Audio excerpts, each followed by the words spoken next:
So hello, what's up mga ka-J-Vlog? Welcome ulit sa panibagong video. So for today's video, ayan, mag-update ulit tayo ng mga iPhones dito sa isang permanent shop dito sa Greenleaf, which is Kingel Telecom by CMB Gadgets. Ayan, third floor, V-Mall, Greenleaf, San Juan City. So yun nga, ang kanilang shop ay madali lang na matagpuan. Again, pag nasa Changi kayo sa baba, sa XA, kaliwa lang kayo, dulo lang yan, taas lang kayo ng isang escalator.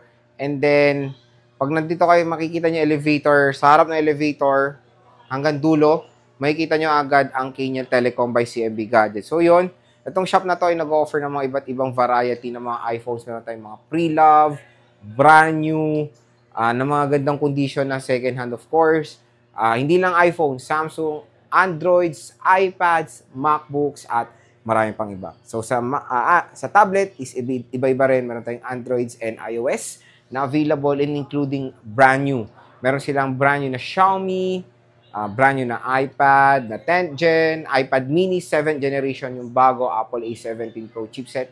Again, kung mga interested kayo sa mga ibang units, yung kanilang Facebook page na sa description box, check nyo na lang yan. Kung meron kayong mga further inquiries about sa mga units dito sa CMB Gadgets. So, pag bibili kayo sa Kingel Telecom nga, meron tayong two options. First option is complete package.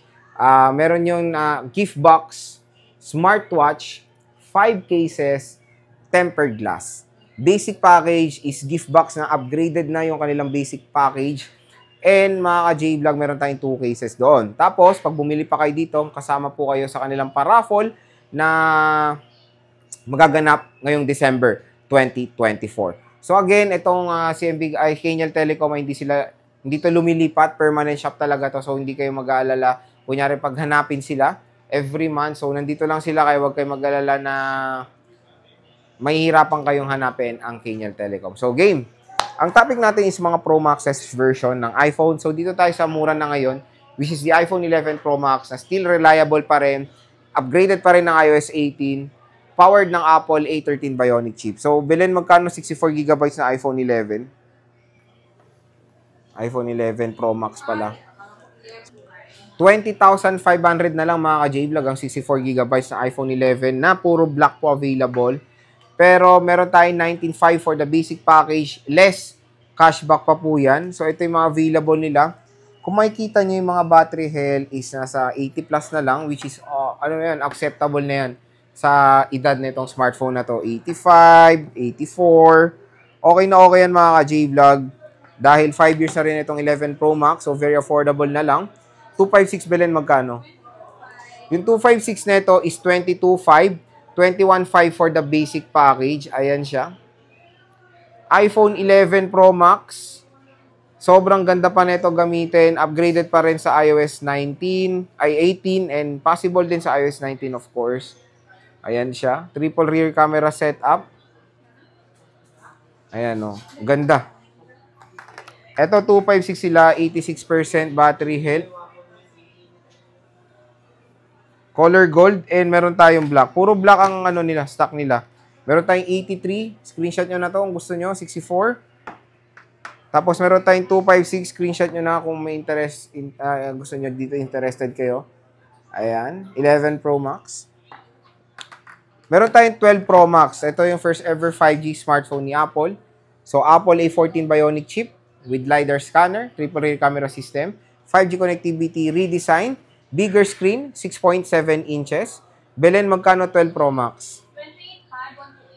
28,500. Ito, 11 Pro Max is 28,500 for the 128GB, 27,500 for the basic package. 256 Belen.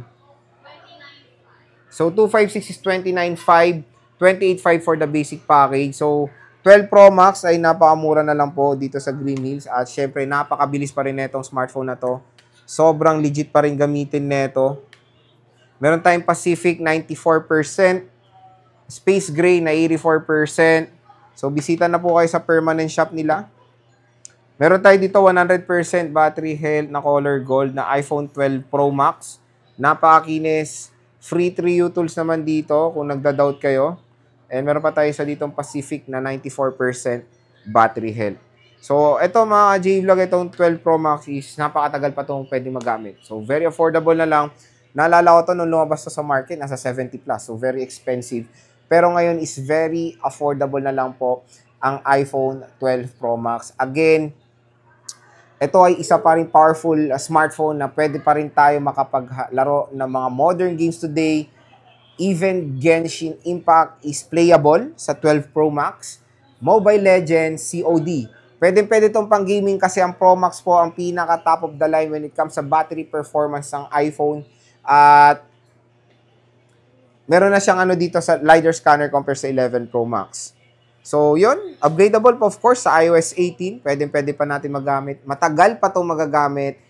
Even sa mga software update. Kaya, iba, best option na rin na kinukonsider nila, lalo na sa price tag na 20,000 plus, 12 Pro Max talaga. Kasi ito po yung pinaka-affordable 5G na pwede nyo makuha when it comes sa max versions ng iPhones. Pero, kung when it comes sa budget side naman, pwede pa naman ang 11 Pro Max. 4G still reliable pa naman sa atin sa Philippines. Mabilis pa ang 4G. Kaya pwede pa magamit ang 11 Pro Max. Matagal pa rin to. Upgraded pa rin sa iOS 18. Yan naman magandang balita. So, meron kayong option to go affordable or doon na kayo sa 5G na magdadagdag kayo ng konti. So, again, mga J-Vlog, the warranty is 7 days replacement warranty for factory defect dito sa Kenyal Telecom.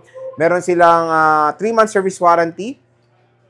And, pwede silang magpa-deliver, lalo na traffic ngayong December, no? Grabe, pag nasa EDSA ka, may stock ka. So, kung di kayo makapunta ng Green Hills, pwede kayo magpa-deliver. PM nyo lang sa kanilang Facebook page, CMB Gadgets. Yun sila, meron silang blue check, verified by Meta. Pwede kayo magpa-deliver doon anywhere dito sa Philippines. COD within Metro Manila, COP via LBC. Meron silang specific down payment, pero don't worry, the down payment is deductible yan sa total amount of value ng inyong bibilin. So again, Kenyal Telecom, 3rd floor, V-Mall, Green San Juan City. Sabihin nyo lang, of course, napanood nyo dito sa vlog, bibigyan kayo ng automatic niya na 500 pesos cash discount, agad-agad. So, bisita na kayo ngayong weekend. At napakadami nilang mo-offer, sale na sale. At kasama pa kayo sa kanila.